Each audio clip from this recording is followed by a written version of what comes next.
तर सगळ्यात महत्त्वाचा मुद्दा आहे की सह आरोपी करावा धनंजय मुंडेला अशी मागणी होते. काय सांगाल? कोणाकडून मागणी होते आता रोहित पवार बोलतायत की धनंजय मुंडेंना त्या प्रकरणामध्ये सह आरोपी हे करावं. असं म्हणतात ते तसं म्हणतात याच्यापुरतं नाही. आम्ही याच्यात आनंदी आहोत की आज त्यांचा राजीनामा झालेला आहे आणि त्यांच्या निवासस्थानी एक बैठक झालेली आहे याची खंडणी. खंडणीची, असा माझा स्पष्ट आरोप. त्याच्यात जर ते असतील तर 100% ते आरोपी होतील. सगळ्यात महत्त्वाचा मुद्दा सर, आज आज धनंजय मुंडे यांना राजीनामा घेतल्यानंतर सगळ्यांचा तुमच्यावरती एक दृढ विश्वास आहे. काय पुढचं पाऊल काय असेल? पुढचं पाऊल आम्ही वकिलांशी चर्चा करू, उज्ज्वल निकम साहेबांशी चर्चा करू, देशमुख कुटुंबियांशी चर्चा करू.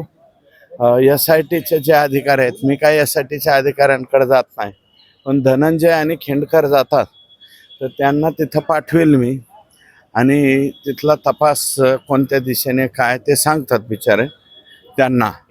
मी अजून बसवराज तेली साहेबांना साधा फोन सुद्धा केलेला नाही.